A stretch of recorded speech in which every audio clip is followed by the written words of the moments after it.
ان الحمد للہ نحمده ونستعینه ونستغفره ونعوذ باللہ من شرور انفسنا ومن سیئات اعمالنا من يهد الله فلا مضل له ومن يضلل فلا هادي له واشهد ان لا اله الا الله وحده لا شريك له واشهد ان محمدا عبده ورسوله بعد اعوذ باللہ من الشیطان الرجیم بسم اللہ الرحمن الرحیم وَمِنْ آيَاتِهِ أَنْ خَلَقَ لَكُم مِّنْ أَنفُسِكُمْ أَزْوَاجًا لِتَسْكُنُوا إِلَيْهَا وَجَعَلَ بَيْنَكُم مَّوَدَّةً وَرَحْمَةً إِنَّ فِي ذَلِكَ لَآيَاتٍ لِقَوْمٍ يَتَفَكَّرُونَ صدق اللہ العظیم۔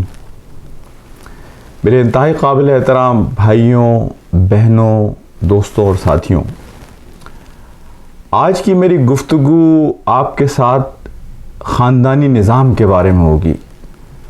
یہ ایک بہت ہی اہم موضوع ہے، اس لیے کہ ہمارا خاندانی نظام ہمارے معاشرے کی وہ بنیادی اکائی ہے کہ اگر خاندانی نظام محفوظ رہتا ہے، صحت مند ہے، تو وہ معاشرہ بھی محفوظ رہتا ہے، وہ سوسائٹی بھی محفوظ رہتی ہے اور وہ سوسائٹی اپنے مقصد کو حاصل کر سکتی ہے۔ اسلام میں خاندانی نظام کی ایک بڑی تصویر ہے، اس لیے کہ خاندان ہی ہماری وہ بنیادی ذمہ داری ہے کہ جو ہمارے لیے دنیا میں جنت اور آخرت میں جنت کا سبب بن سکتا ہے یا دونوں جہانوں میں جہنم کا سبب بن سکتا ہے۔ اس لیے کہ ہر آدمی اپنے زیر سایہ لوگوں کا ذمہ دار ہے، جس طرح نبی پاک صلی اللہ علیہ وسلم کی حدیث ہے، جس طرح چرواہا اپنے ریوڑ کا ذمہ دار ہوتا ہے، اسی طرح ہم اپنے زیر اثر لوگوں کے ذمہ دار ہیں کہ اللہ کے یہاں ہم جواب دہ ہوں گے۔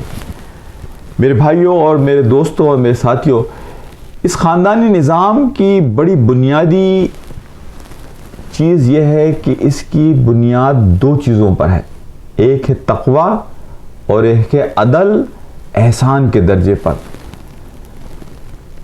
تقوی کے حوالے سے اگر آپ کو یاد ہو کہ جب نکاح کا خطبہ پڑھا جاتا ہے تو اس میں بار بار تکرار ہے اتقوا اللہ اتقوا اللہ اتقوا اللہ، کہ اللہ کا خوف کرو، یہ دیکھو کہ اللہ تمہاری ساری چیزوں کو دیکھ رہا ہے۔ سورہ نساء کی جو پہلی آیت ہے کہ جس میں اللہ تعالیٰ نے انسان کو بتایا کہ ہم نے تمہیں ایک نفس سے بنایا اور پھر بہت سارے عورت اور مرد بنائے، اس پہلی آیت کا جو اختتام ہے ان اللہ کان علیکم رقیبا، رقیبا دیکھنے سے زیادہ بڑی تصویر پیش کرتا ہے کہ دیکھو جو کچھ تم کرتے ہو آپس میں ان رشتوں کے حوالے سے کہ جو اللہ نے تمہارے درمیان قائم کیے ہیں، ان اللہ کانا علیکم رقیبا، اللہ اس سب کچھ کو دیکھ رہا ہے، اللہ اس ساری چیزوں کو سپروائز کر رہا ہے، اللہ ان ساری چیزوں پر نظر رکھے ہوئے ہے۔ تو خاندانی نظام کی پہلی بنیاد یہ ہے کہ اللہ سبحانہ و تعالی ہمارے ہر موو کو، ہمارے ہر عمل کو، ہمارے ہر ایکشن اور ری ایکشن کو اللہ سبحانہ و تعالی واچ کر رہا ہے، دیکھ رہا ہے۔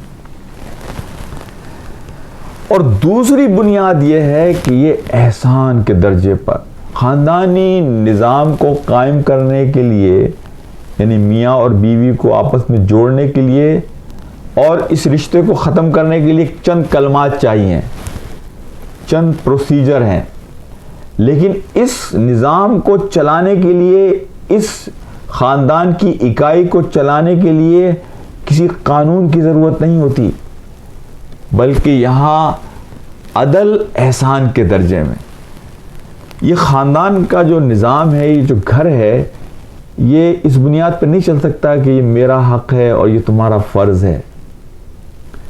یہ چل سکتا ہے محبت کے ذریعے، یہ چل سکتا ہے احسان کے ذریعے۔ احسان یہ ہے کہ مجھ پر جو ذمہ داری ہے میں اس سے زیادہ کرنے کی کوشش کروں اور دوسرا فریق بھی یہی رد عمل اور یہی عمل اختیار کرے۔ اس خاندانی نظام کو چلانے کے لیے محبت درکار ہے. اس خاندانی نظام کو چلانے کے لیے ایک دوسرے کا خیال درکار ہے. اس خاندانی نظام کو چلانے کے لیے میں اپنے حق سے زیادہ دینے کے لیے تیار ہوں، یہ درکار ہے. اسی لیے یہ بات ذہن میں رکھیے کہ یہ جو دو نفوس آپس میں ملتے ہیں شادی کے نتیجے میں ایک خاندان بنانے کے لیے، ان کے ملنے کا مقصد جنسی تسکین سے بہت زیادہ ہے. ہم نے شادی کو صرف انٹیمیسی کے لیے، دو جسموں کے ملنے کے لیے، جنسی تسکین کے لیے ہم نے اس کو محدود کر دیا ہے اس مقصد کے لیے. یہ شادی میں جب میاں اور بیوی آپس میں جڑتے ہیں تو ان کا آپس میں جڑنا ایک ایسی خاندانی نظام کی بنیاد ڈالتا ہے کہ جو اللہ کے خوف پر ہوگا، جس کی نظریں دین کی بڑی تصویر پر ہوں گی. وہ ایسی نسل کو تیار کرنا چاہتے ہیں کہ جو نسل رہتی دنیا تک اپنے اثرات چھوڑ سکے. اسی لیے نیپولین ایک بات کہتا تھا کہ مجھے اچھی مائیں دو تو میں تمہیں اچھی نسل دیتا ہوں. میرے بھائیوں اور میرے دوستوں، تو ان رشتوں کے ملنے کا مقصد صرف جنسی تسکین نہیں ہے، اس سے بہت زیادہ ہے. لہٰذا ان کو قائم کرنے کے لیے اور ان کو چلانے کے لیے محبت درکار ہے. اسی لیے جو آیت میں نے آپ کے سامنے سورہ روم کی پڑھی کہ جس کے اندر اللہ سبحانہ و تعالیٰ یہ بات فرما رہے ہیں کہ وَجَعَلَ بَيْنَكُمْ مَوَدَّةً وَرَحْمَةً، کہ ہم نے تمہارے دلوں میں ایک دوسرے کے لیے مودہ اور رحمہ ڈال دیے. جعلہ ڈال دی ہے، اللہ نے ڈال دی ہے. مودہ خالی محبت کو نہیں کہتے. مودہ اس محبت کو کہتے ہیں کہ جو انکنڈیشنل ہوتی ہے. مودہ اس محبت کو کہتے ہیں کہ جو ہر صورت میں رہتی ہے، چاہے دوسرا فریق کچھ بھی کرے. اور اللہ سبحانہ و تعالیٰ یہ کہہ رہے ہیں کہ ہم نے یہ مودہ ڈالی. جس طرح اللہ سبحانہ و تعالیٰ اپنی مخلوق سے محبت کرتا ہے، خواہ وہ مخلوق اس کی اطاعت کرے یا نہ کرے، اللہ اس کو پھر بھی ہوا دیتا ہے، اللہ اس کو پھر بھی پانی دیتا ہے، اللہ اس کو پھر بھی رزق دیتا ہے. وہ بیمار ہو جائے اللہ اس کو پھر بھی شفا دیتا ہے. یہ اللہ کی محبت ہے اپنی مخلوق سے. تو اس خاندانی نظام کو چلانے کے لیے بھی وہ محبت چاہیے جو مودہ کی عکاسی کرے، مودہ کو ریفلیکٹ کرے. یہ انکنڈیشنل کمپیشنیٹ، کہ کوئی شرط نہیں ہے کہ میں اپنی بیوی سے محبت کروں گا اور بیوی شوہر سے محبت کرے گی تو ہم محبت کریں گے، ہم ریسیپروکیٹ کریں گے. نہیں، بلکہ ہم انکنڈیشنل، کہ وہ محبت کرے یا نہ کرے میں اس سے محبت کروں. یہ اگر کوئی رکاوٹ بھی آئے، کوئی بمپس بھی آئے راستے میں، لیکن میں اپنی محبت کو قائم رکھوں گا، میں پھر بھی مودہ کا ثبوت دوں گا. یہ عدلے کا بدلہ نہیں ہے یہ محبت. اور دوسرا لفظ جو اللہ سبحانہ و تعالیٰ نے یہاں پر استعمال کیا وہ ہے رحمہ. رحمہ ہے رحیم کے وزن پر. یہاں اللہ نے رحمان کے وزن پر لفظ استعمال نہیں کیا، اس لیے کہ رحمان کا جو وزن ہے اس میں تو الفاظ آتے ہیں جیسے جوان، غضبان. جوان یہ ہے کہ آدمی کو بہت شدت سے بھوک لگی، یہ کھانا کھایا تو وہ ختم ہو گئی. اور غضبان یہ غصہ آیا شدید، تھوڑی دیر کے بعد ٹھنڈا ہو گیا. اللہ نے یہاں لفظ استعمال کیا رحیم کے وزن پر، رحمہ کے وزن پر، رحمت کے وزن پر. اور یہ رحمہ جو اللہ سبحانہ و تعالیٰ کی ہے، جو رحیم صفت ہے اللہ سبحانہ و تعالیٰ کی، جو اسماء مبارکہ میں جو نام ہے رحیم، وہ ہے کریم اور جمیل کے وزن پر. کریم جو ہوتا ہے کرم کرنے والا، وہ ہمیشہ کریم ہوگا.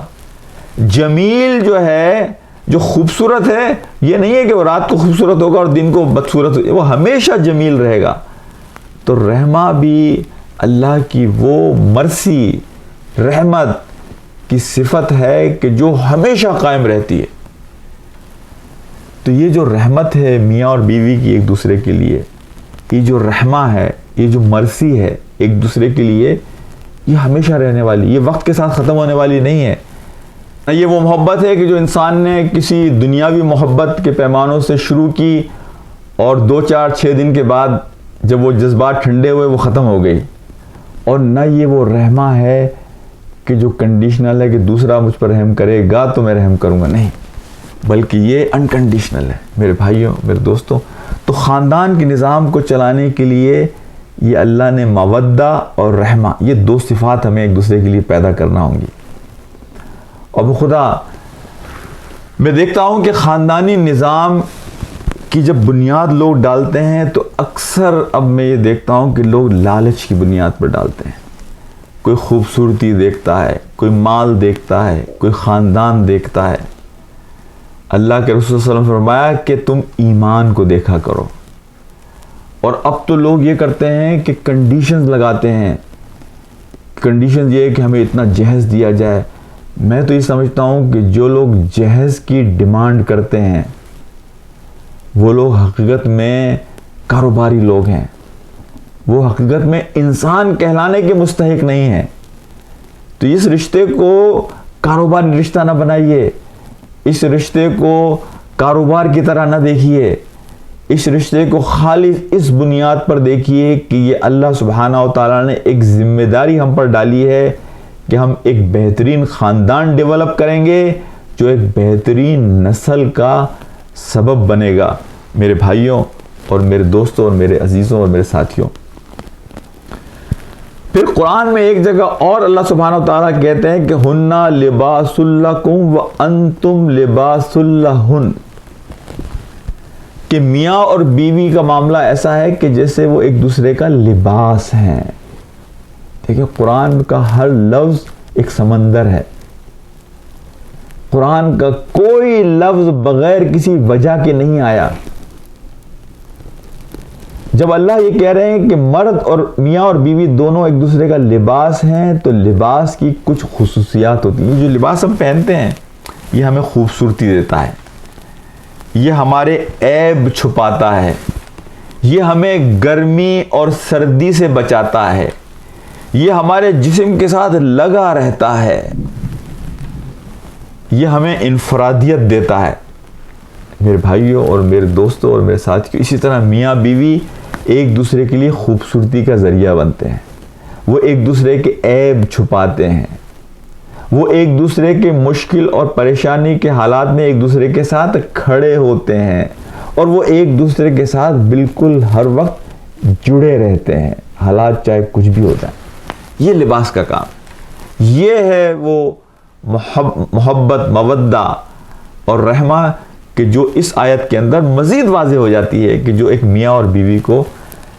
اور دیکھیے ایک بات سنیے کہ یہ جو مودہ اور رحمہ اور یہ خاندانی نظام یہ بالکل ایک درخت کی طرح ہے کہ آپ ایک بیج بوتے ہیں اور وہ بیج پر پھر آپ کام کرتے ہیں، اس پر محنت کرتے ہیں، اسے گرمی سردی سے بچاتے ہیں، اس کے لیے سایہ بنتے ہیں اور اس بیج کو کھاد فراہم کرتے ہیں، اور اس کے ارد گرد اگر جنگلی پودے اگائیں تو ان کو اکھاڑ کر پھینکتے ہیں، اس کو پانی دیتے رہتے ہیں، اس بیج کو پھر ایک چھوٹا سا پودا بنتا ہے، پھر وہ آہستہ آہستہ بڑھتے بڑھتے بڑھتے تناور درخت بنتا ہے اور پھر وہ ایک سایہ دار درخت بن جاتا ہے۔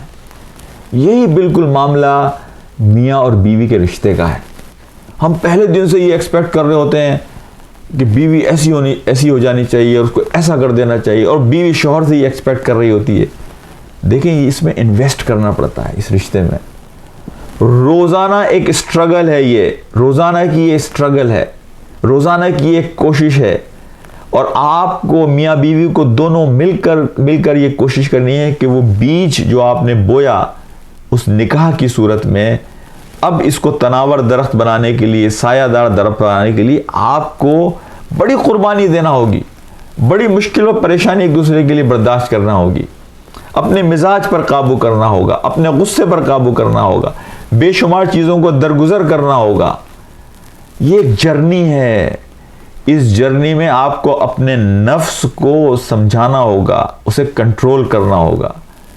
اور سب سے بڑی بات میں یہ کہتا ہوں مردوں کے سمجھنے کی ہے دیکھیں رشتے کے نتیجے میں عورت کو ایک بہت بڑی تبدیلی کا سامنا کرنا پڑتا ہے. مرد تو اسی گھر میں رہ رہا ہے, وہی اس کے ماں باپ بھی ہیں, اس کے بہن بھائی بھی ہیں, یہ لڑکی ہے جو ایک بالکل اپنے گھر سے اٹھ کر ایک اجنبی ماحول میں آ کر بیٹھتی ہے.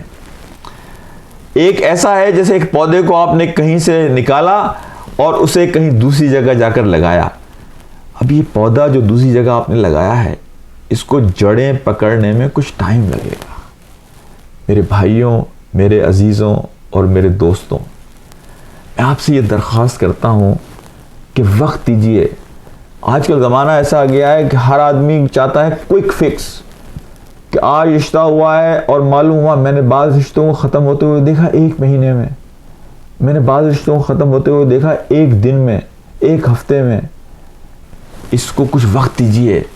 میں کہتا ہوں میاں بیوی ایک دوسرے کے ساتھ 2 سال رہیں, ایک دوسرے کو سمجھنے کی کوشش کریں, ایک دوسرے میں انویسٹ کریں. یہ نہ سوچیں کہ وہ میرے لیے کرے گا یا کرے گی تو میں اس کے لیے کروں گا اور کروں گی. نہیں, آگے بڑھ کر اپنی جگہ بنانے کی کوشش کریں ایک دوسرے کے دل میں. اور ان اصولوں میں بحثوں میں نہ پڑیں کہ یہ میرا حق ہے اور میری شریعت نے یہ ذمہ داری لگائی ہے. جو لوگ ان بحثوں میں پڑ جاتے ہیں کہ میرا یہ حق ہے اور تمہارا یہ فرض ہے, بخدا وہ خاندان نہیں چل سکتے.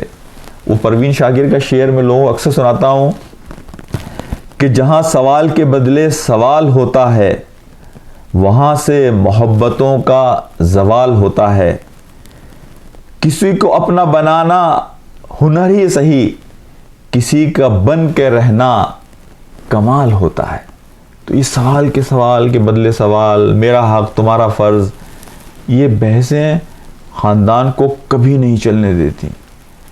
دیکھیں ایک بات ذہن میں رکھیے کہ آپ یہ کوشش کیجئے کہ آپ کی طرف سے کوئی نیگیٹو چیز نہ ہو. آپ یہ کوشش کیجئے کہ آپ آگے بڑھ کر لوگوں کے لیے محبت پھیلانے والے بنیں. آپ یہ دیکھیں گے کہ دنیا کا ہر انسان آپ سے محبت کرے گا. ساس بھی محبت کرے گی, دیورانی بھی محبت کرے گی, دیور بھی محبت کرے گا, شوہر بیوی سے محبت کرے گا, بیوی شوہر سے سب. اس لیے کہ اللہ کے رسول صلی اللہ علیہ وسلم کی حدیث ہے کہ نرمی ہر چیز کو میٹھا کر دیتی ہے اور سختی اچھی سے اچھی چیز کو بھی کڑوا کر دیتی ہے. تو یہ بات ذہن میں رکھ کر اس خاندانی نظام کو چلانے کی کوشش کیجیے. وہ مجھے ایک بڑا اچھا واقعہ یاد آیا کہ ایک خاتون تھی, ان کی 2 بہو تھیں اور دونوں بہو میں سے وہ ایک بہو کی بڑی تعریفیں کرتی تھی, اسے بڑی دعائیں دیتی تھی. تو کسی نے ان سے پوچھا کہ آپ ایک بہو کو اتنی دعائیں دیتی ہیں, تعریفیں کرتی ہیں, اور دوسرے بہو کو آپ اتنی تعریفیں نہیں کرتی ہیں, تو اس کی وجہ کیا ہے؟ تو انہوں نے کہا دیکھو دونوں میری بہو بہت اچھی ہیں, لیکن میرے کھانے کا وقت ہوتا ہے تو جب ایک بہو کی ذمہ داری ہوتی ہے, ٹرن ہوتی ہے, تو اسے پتا ہے کہ میں 2 روٹی کھاتی ہوں تو وہ میرے سامنے لا کے 2 روٹی رکھ دیتی ہے, اور اسے پتا ہے کہ میں اتنا سالن کھاتی ہوں تو اتنا ہی سالن میرے سامنے لا کر رکھ دیتی ہے. لیکن دوسری بہو جو ہے اس کو بھی پتا ہے کہ میں 2 روٹی کھاتی ہوں اور کتنا سالن کھاتی ہوں, لیکن اس کی جب بھی ٹرن ہوتی ہے تو وہ پوری چنگیری روٹی کی میرے سامنے لا کے رکھ دیتی ہے کہ امی آپ کو جتنا کھانا ہے آپ کھائیے, اور پوری پتیلی میرے سامنے لا کے رکھ دیتی ہے کہ آپ کو جتنا اس میں سے کھانا ہے آپ کھا لیجئے گا. دیکھیں ایک چھوٹی سی چیز ہے, میں اسی لیے کہتا ہوں یہ چھوٹی چھوٹی چیزیں ہیں, یہ پھر جمع ہوتی ہیں, ایڈ ہوتی ہیں, اور پھر یہ وہ اس پھلدار درخت کو جو ہم بنانا چاہ رہے ہیں شاید اس میں مدد کرتے ہیں. آگے بڑھ کر خوش دلی کے ساتھ, شرط ہے خوش دلی کے ساتھ, مصنوعی انداز میں نہیں, دل سے محبت کے ساتھ. اور شوہر کو بھی یہی رول ادا کرنا ہے. اب اس کے گھر میں صرف اس کی ماں نہیں ہے, اس کی بیوی بھی موجود ہے. جہاں ماں کی ذمہ داریاں ہیں وہاں بیوی کی ذمہ داریاں بھی ہیں. تو آپس میں بیٹھ کر ایک دوسرے کے ساتھ, وہ حسن البنا شہید کی بیٹی کی جب شادی ہوئی تو پہلی جو رات تھی اس رات اس کے شوہر نے درس قرآن دیا سورہ نساء کا، اور یہی آیات پڑھی جو اس کا میں نے آپ کے سامنے ذکر کیا، ان اللہ کان علیکم رقیبا، کہ اللہ دیکھ رہا ہے، اللہ واچ کر رہا ہے۔ تو اس نے ایک وعدہ کیا اپنی بیوی سے، حسن البنا شہید کی بیٹی کا جس سے نکاح ہوا، ان کے داماد نے، پہلی رات ہے اور رات کا آغاز کر رہے ہیں درس قرآن سے۔ کیا خدا کی شان ہے، کیا اللہ کی رحمت ہے اس خاندان پر، جو خاندان اپنے زندگی کا آغاز، سفر کا آغاز، اس لیے کہ ان کو سمجھ ہے، سوچ ہے کہ خاندان کا مقصد کیا ہے۔ اور درس میں وہ یہ بات کا وعدہ کرتے ہیں کہ اللہ نے جو ذمہ داریاں تمہارے حوالے سے مجھ پر ڈالی ہیں، میں اللہ کو آج حاضر ناظر جان کر، گواہ بنا کر یہ تم سے وعدہ کرتا ہوں کہ میں ان ذمہ داریوں کو پورا کرنے کی کوشش کروں گا۔ تو شوہر کو پھر دونوں کو ساتھ لے کر چلنا ہے، ماں کو بھی ساتھ لے کر چلنا ہے، ماں کو آپ نہیں چھوڑ سکتے۔ ماں کا اپنا مقام ہے، اس کا اپنا درجہ ہے۔ بعض اوقات ماں ہو سکتا ہے کوئی ایسی بات کہے کہ جس کے نتیجے میں کچھ تلخیاں پیدا ہو جائیں، یا بیوی کو ایسی بات کرے کہ جس کے نتیجے میں آپ کا کام بفر کا ہے، آپ کو دونوں کو ساتھ لے کر چلنا ہے، آپ کو کہیں غلط فہمی پیدا نہیں ہونے دینا، ماں کا جو حق ہے اس کو پورا کرنے کی کوشش کرنا ہے۔ اور پھر میں اس میں ایک اور بات کہوں آپ کو کہ آپ اپنی بیوی سے بھی یہ بات کہیں، اور بیوی اپنے شوہر سے یہ بات کہے کہ تمہاری ماں کا تم پہ جو حق ہے، اس حوالے سے تمہیں جس طرح سے بھی میری ضرورت ہے، میں اپنی پوری کوشش کروں گی تمہاری مدد کروں۔ تو شوہر بیوی کی مدد کرے کہ اس کو اگر اپنے ماں باپ کے حوالے سے کوئی حق ادا کرنا ہے، کوئی بات کرنی ہے، ان کے لیے کوئی خدمت کرنی ہے، تو وہ آپ اس کے اندر فیسیلیٹیٹ کریں۔ اسی طرح بیوی اپنے شوہر کو فیسیلیٹیٹ کرے۔ میرے بھائیوں اور میرے دوستوں اور میرے عزیزوں، میں میاں بیوی کے حوالے سے ایک اور بات کر اور اپنی بات کو آگے بڑھاؤں گا۔ دیکھیں، آپ دونوں سے میں ایک بات یہ کہتا ہوں کہ آپ دونوں اس خاندان کو چلانے کے لیے صرف اللہ کو اپنا گواہ بنائیں اور ساری چیزیں اللہ کے لیے کریں، تو آپ کو دنیا میں بھی اجر ملے گا اور آپ کو اللہ کے یہاں بھی اس کا اجر ملے گا۔ اس لیے کہ اللہ جو بات کہہ رہا ہے کہ وہ ساری چیزوں کو دیکھ رہا ہے، تو اس کا مطلب یہ ہوا کہ اگر کسی نے زیادتی کی، زبان سے زیادتی، آنکھ سے زیادتی، سائیکولوجیکل ایموشنل زیادتی، تو آپ یقین کیجئے کہ اس کا حساب کتاب ہمیں اور آپ کو دینا ہوگا۔ حضرت عائشہ کے حوالے سے، اور میں حضرت عائشہ کے حوالے سے ایک دو باتیں کروں گا تاکہ ہمیں پتہ چلے کہ یہ نظام ہے کیسا، خاندانی نظام۔ اور یہ بھی ایک ذہن میں رکھیں کہ اس میں کوئی حرج نہیں ہے کہ ہم ایک دوسرے سے، یہ جو محبت کا رشتہ ہے ہمارا، اس کا اعادہ ہوتے رہنا چاہیے، اس کو ہمیں، اس کی تجدید ہوتی رہنی چاہیے، اس کو ہمیں دوبارہ سے بار بار ایک دوسرے کے لیے اس کا اظہار بھی کرتے رہنا چاہیے۔ اس میں کوئی حرج نہیں ہے کہ 10 سال شادی کو ہو گئے، اگر آپ بیوی سے جا کے کہیں گے آئی لو یو، میں تم سے کتنی محبت کرتا ہوں، اور اگر تم میری زندگی میں نہیں آتی تو میرا زندگی میری بالکل مختلف ہوتی، تمہارے آنے کے نتیجے میں میری زندگی میں مثبت چیزیں آئی ہیں، میں تصور نہیں کر سکتا کہ تمہارے بغیر میں زندگی گزارتا۔ اور اسی طرح اگر بیوی شوہر سے وقتاً فوقتاً اس طرح کی باتیں کہیں کہ دنیا میں آپ اگر میری زندگی میں نہیں آتے تو میری زندگی تو بہت ہی اجیرن ہو جاتی، میں آپ سے محبت، ان میں کوئی حرج نہیں ہے۔ نبی پاک صلی اللہ علیہ وسلم کے بارے میں آتا ہے کہ حضرت عائشہ جس برتن سے پانی پیتی تھیں تو آپ پوچھتے تھے کہ عائشہ تم نے کس طرف سے پانی پیا ہے، کہاں سے تمہارے یہ جو لپس ہیں یہ اس برتن پہ لگے ہیں، تو آپ اس ہی جگہ سے پانی کو پیتے تھے، اس محبت کے اظہار کے لیے۔ وہ مشہور حدیث آپ نے سنی ہوگی کہ جس میں ایک رات نبی پاک صلی اللہ علیہ وسلم نے حضرت عائشہ سے آپ گفتگو کر رہے تھے اور گھر کمرے میں کوئی اور نہیں تھا، لیکن حضرت عائشہ کے کان کے پاس جا کر آپ نے کہا کہ عائشہ مجھے پتا ہے کہ تم مجھ سے کب ناراض ہوتی ہو اور کب خوش ہوتی ہو۔ جب تم مجھ سے ناراض ہوتی ہو تو تم قسم کھاتی ہو ابراہیم کے خدا کی، اور جب تم مجھ سے خوش ہوتی ہو تو تم قسم کھاتی ہو محمد کے خدا کی۔ تو آپ یہ دیکھیے، اسے ہم کہتے ہیں ایموشنل انٹیلیجنس۔ ایموشنل انٹیلیجنس یہ ہوتی ہے کہ آپ دوسرے اپنے جذبات کو بھی سمجھتے ہیں اور ان کا بہترین استعمال جانتے ہیں، اور آپ سامنے والے کے جذبات کو بھی سمجھتے ہیں. ہمارے اللہ کے رسول صلی اللہ علیہ وسلم نے 1400 سال پہلے ہمیں یہ سکھایا ایموشنل انٹیلیجنس. سائیکالوجی نے تو ابھی 3-4 سال 5 سال ہوئے ہیں اس کو سیکھا ہے. اب آپ یہ دیکھیں اس واقعے کے اندر کہ آپ یہ بات زور سے بھی کر سکتے تھے حضرت عائشہ سے, لیکن آپ نے کان میں جا کر یہ بات عائشہ رضی اللہ تعالی عنہا سے اس لیے کی کہ آپ ان کے لیول پر ایموشنز کے حساب سے آنا چاہتے, ایک قربت کا ماحول پیدا کرنا چاہتے تھے, ایک اپنائیت کا ماحول پیدا کرنا چاہتے تھے. دوسری بات آپ یہ دیکھیے کہ نبی پاک صلی اللہ علیہ وسلم عائشہ سے کہہ رہے ہیں کہ عائشہ جب تم کوئی بات کہتی ہو تو میں تمہاری بات کو توجہ کے ساتھ سنتا ہوں, اور توجہ کے ساتھ سنتا ہی نہیں ہوں بلکہ تمہارے الفاظ پر بھی غور کرتا ہوں کہ تم کون سے الفاظ استعمال. یہ میاں بیوی کا تعلق ہے. اور اس میں ایک اور پہلو اس واقعے میں ملتا ہے, وہ پہلو یہ ہے کہ ایک دوسرے کو جذبات کے اظہار کا موقع ملنا چاہیے. اگر بیوی کو کبھی اپنے جذبات کا اظہار کرنا ہے تو اسے موقع ملنا چاہیے, اپنے جذبات کے اظہار کا کوئی نہ کوئی اسے پلیٹ فارم ملنا چاہیے.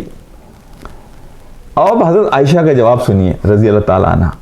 حضرت عائشہ کہتی ہیں کہ اللہ کے رسول, میں آپ کو ایک بات بتاؤں, میں الفاظ کوئی بھی استعمال کروں, ابراہیم کا خدا یا محمد کا خدا صلی اللہ علیہ وسلم, لیکن آپ کے لیے میرے دل میں جو محبت ہے, چاہے میری کوئی بھی کیفیت ہو, وہ میری محبت آپ کے لیے کبھی کم نہیں ہوتی. تو ہم ایک دوسرے سے اپنی اس محبت کا اظہار بھی کریں تو اس میں کوئی حرج نہیں. یہ اللہ کے رسول صلی اللہ علیہ وسلم کا طریقہ ہے جو انہوں نے ہمیں سکھایا. میرے بھائیوں, میرے دوستوں اور میرے عزیزوں, اور میں اس میں ایک اور بات جو میں نے پہلے بھی ایک پروگرام میں کہی ہے امام احمد بن حنبل کے حوالے سے, کہ وہ کہتے تھے کہ میں جب ان کا بیوی کا انتقال ہوا تو ان کے جنازے پر کھڑے ہو کر انہوں نے ایک بات کہی کہ 40 سال ہم دونوں ایک دوسرے کے ساتھ رہے لیکن ہمارے درمیان کبھی جھگڑا نہیں ہوا, اور اس کی سب سے بڑی وجہ یہ تھی کہ جب یہ غصے ہوتی تھی تو میں ٹھنڈا رہتا تھا, اور جب میں غصے ہوتا تھا تو یہ ٹھنڈا رہتی تھی. میرے بھائیوں, یہ ایک ایسے الفاظ ہیں کہ جو سونے سے لکھنے کے ہیں, جو خاندانوں کو بچا سکتے ہیں. کہ دونوں اگر گرم ہوں گے ایک وقت میں تو وہ جب دونوں کولائڈ کریں گے دوسرے کے ساتھ تو اس کا نتیجہ صرف فساد نکلے گا, تباہی بربادی نکلے گی. تو اس موقع پر ایک کا ٹھنڈا ہو جانا اور جب موقع لگے دوسرا اپنی بات سمجھا دے تو یہ زیادہ بہتر طریقہ ہے میرے بھائیوں اور میرے دوستوں اور میرے ساتھیوں. یہاں ضمناً ایک بات میں عرض کروں کہ کبھی بھی میاں اور بیوی کے درمیان کوئی اختلافی چیز ہو تو اسے بچوں کے سامنے مت اس کا اظہار کیجیے. بچوں سے اس اپنے آپس کے جھگڑوں کو کبھی انہیں اس کا حصہ نہ بنائیے. میرے بھائیوں, میرے عزیزوں اور میرے دوستوں اور میرے ساتھیوں, اپنی زندگی کی ترجیحات کو اگر آپ طے کر لیں گے تو آپ کے لیے اپنے خاندان کے نظام کو لے کر چلنا آسان ہو جائے گا. زندگی کی ترجیحات میں ترجیح یہ ہے کہ ہمیں اللہ کی خوشنودی حاصل کرنا ہے, ہمیں اس خاندان کو ایک مثالی خاندان بنانا ہے, ہمیں اپنے گھر کو ایک مثالی گھر بنانا ہے, اور ہم دونوں مل کر اس کی کوشش کریں گے کہ ہمارے درمیان تعلقات بھی اچھے رہیں اور ہمارے ارد گرد جو لوگ ہیں ان سے بھی ہمارے تعلقات اچھے رہیں, تاکہ ہم اپنے بچوں کی بہترین پرورش کر سکیں. میں اس ویڈیو کو یہاں پر ختم کروں گا اور اگلی ویڈیو میں میں آپ کے ساتھ بچوں کی پرورش کے حوالے سے کچھ گفتگو کروں گا, تاکہ ہم اس گفتگو کو 2 حصوں میں تقسیم کر دیں کہ ہم اس خاندان میں اپنے اس خاندان کو جنت بناتے ہوئے اپنے بچوں کی پرورش کس طرح کریں. انشاءاللہ میں اس کی بات اگلی ویڈیو میں کروں گا. میں اللہ سے دعا کرتا ہوں کہ اللہ سبحانہ و تعالی ہمیں توفیق دے کہ ہم اپنے گھروں کو بہترین انداز میں چلا سکیں, محبت کے ساتھ اور ایک دوسرے کے ساتھ رحمت کے ساتھ, مرضی کے ساتھ, ایک دوسرے کا خیال کرتے ہوئے, اور صرف اللہ کی رضا کے لیے. وآخر دعوانا ان الحمدللہ رب العالمین. السلام علیکم ورحمۃ اللہ وبرکاتہ.